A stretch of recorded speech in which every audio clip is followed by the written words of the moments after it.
Every Muslim is taught to obey Allah and obey the Prophet. We are told you must follow the Sunnah to truly understand the faith. But what if I told you the Prophet's authentic words were never lost, and you've been reading them your whole life without realizing it? Most people think those words are buried in thousands of volumes written centuries after he passed away. They think the Sunnah is a separate manual that God forgot to include in his final book. But the reality is much simpler and much more profound. If this Sunnah is the foundation of Islam, the Quran should be clear about it. It should define it. Yet, here is the problem. Not once does the Quran tell us to obey the Prophet. The phrase "follow the Prophet" appears exactly 0 times in the entire Quran. The phrase "follow the Sunnah of the Prophet" also never appears, not as a command, not as a recommendation, not even as a footnote. So how did a phrase that God chose to leave out become the most important rule in your daily life? To find the answer, and to find those lost words of the Prophet, we have to look at the 2 distinct roles the Quran actually gives him, the Nabi and the Rasul. To find the answer, we have to look at how the Quran defines these 2 roles, because God never uses words by accident. A prophet, or Nabi, is a human being who receives news or information from God. The word Nabi comes from the root Naba, which means news. This title refers to the person himself. This is the man who lives in a house, has a family, and deals with the struggles of life. But a messenger, or Rasool, is a functional title. It comes from Risala, which means the message. When the Quran speaks about authority, it never gives it to the Nabi, the human person. It gives it to the Rasool, the office that delivers the message. God is very deliberate here. He tells us that as a human, the Prophet could make mistakes. In the Quran, God corrects him, warns him, and even tells him he was wrong, to prohibit things for himself, just to please his wives. You cannot have a divine Sunnah based on a person who is being corrected by God. You can only have a divine law based on the message that person was sent to deliver. The historical record tells the same story. Even the phrase Sunnah of the Prophet never existed among the early Muslims.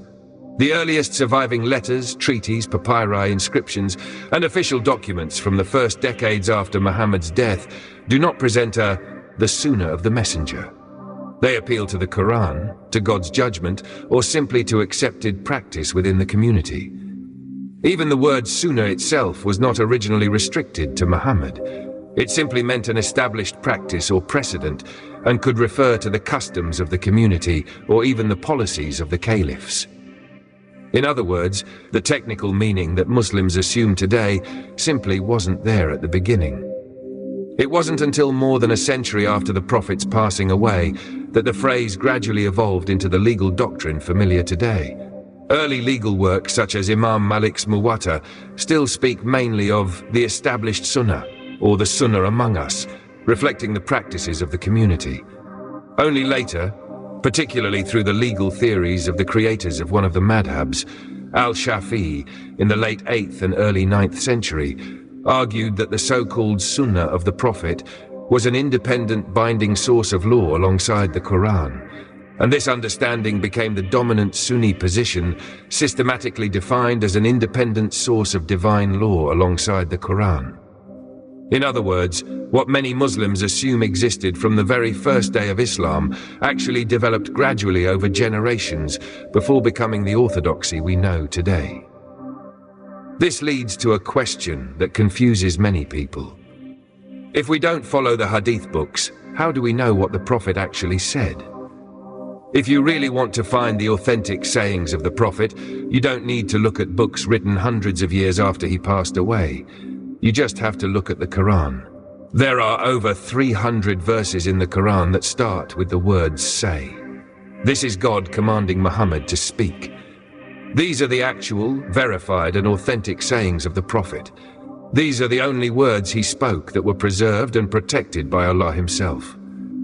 Every time you read a verse that starts with "say," you are reading a quote from the Prophet that is 100% guaranteed to be true. Why would we ignore 300 protected quotes in the Quran to go searching for thousands of unprotected stories in secondary books? Think about the logic of the word messenger. A messenger of any kind is an envoy who delivers someone else's words, not his own. If a king sends an ambassador with a letter, you listen to the king's instructions in that letter. You are obeying the king by listening to the ambassador. You don't start copying the ambassador's favorite food or the way he ties his shoes and call that the Sunnah of the king. The Quran persistently equates the messenger with the message. It tells us the sole duty of the messenger was to deliver the clear message. In fact, the Quran even uses the word messenger to describe the Quran itself in some verses. This proves that obey the messenger means obey the message. It is a single act. There is no duality. You aren't obeying two separate authorities. You are obeying God by following the message carried by the envoy. But if this is so clear in the Quran, where did the idea of a separate prophetic Sunnah come from? It did not appear all at once, and it was not written down during the Prophet's lifetime. It emerged gradually as the Muslim empire expanded and new political realities demanded new forms of control. During the Umayyad and later Abbasid periods, rulers were governing vast territories with diverse populations. The Quran alone did not provide ready-made justifications for dynastic rule, inherited power, new taxation systems, or rigid social hierarchies. Because the Quran could not be altered, a parallel authority was institutionalized instead. Stories told in social gatherings over generations, falsely attributed to the Prophet, were later gathered, filtered, and politically formalized as a parallel source of law. Over time, this system was weaponized into law, allowing rulers and scholars aligned with the state to sanctify policies that had no basis in the Quran itself. By attaching these rules to the Prophet's name, dissent could be framed not as political disagreement, but as disobedience to God. This political invention required people to ignore the historical context of the Quran. The traditionalists take commands given to people in the 7th century and try to turn them into eternal laws. The Quran is full of instructions that were clearly for that specific time. It tells the believers not to enter the Prophet's house without an invitation, or not to stay too long after dinner because it bothered him. It tells them not to speak too loudly in his presence. These were specific rules of etiquette for the people living in Medina at that time. You cannot obey the command to leave the Prophet's house after dinner today because the Prophet is not alive to host a dinner. In the same way, when the Prophet acted as a leader or a military commander, the people there had to obey him to keep order. But those were administrative orders for a specific time and place. They were never meant to be a second religion for all of humanity for the rest of time. This system of Sunnah and Hadith actually serves to suppress the actual message of the Quran. By focusing on minute rituals, like which hand you use to hold a glass or how you should trim your beard, the core message of justice, intellect and freedom gets buried. The Quran says it is fully detailed and complete. It says it is a light and a guidance. If we need a second book to explain the first book, then the first book wasn't actually clear or complete. This is a contradiction that no scholar can resolve without admitting the Quran is insufficient. They have created a religious bureaucracy where you are told you cannot understand God's words without their extra books and their interpretations. They have made the words of men a filter for the words of God. The Quran even warns us about this. It shows us that every messenger throughout history was met with people who insisted on following the traditions of their fathers instead of the revelation. When the Quran tells us to obey the messenger, it is telling us to abandon those man-made traditions and return to the message. The Prophet himself didn't have a sunnah separate from the Quran. He followed the Quran alone. He didn't bring a second book. He didn't claim his personal words were divine law. He was a human who was completely submissive to the message he carried. He didn't want people to worship his personality. He wanted them to worship the creator of the message. If you look at the history of these secondary sources, you see they were compiled 200 years after the Prophet passed away. They are based on hearsay and he said that he said. During those 200 years, the empires had plenty of time to manufacture stories that suited their political needs. This is why you find hadiths that tell you to obey even a tyrant ruler who whips your back. That doesn't sound like the justice of the Quran, does it?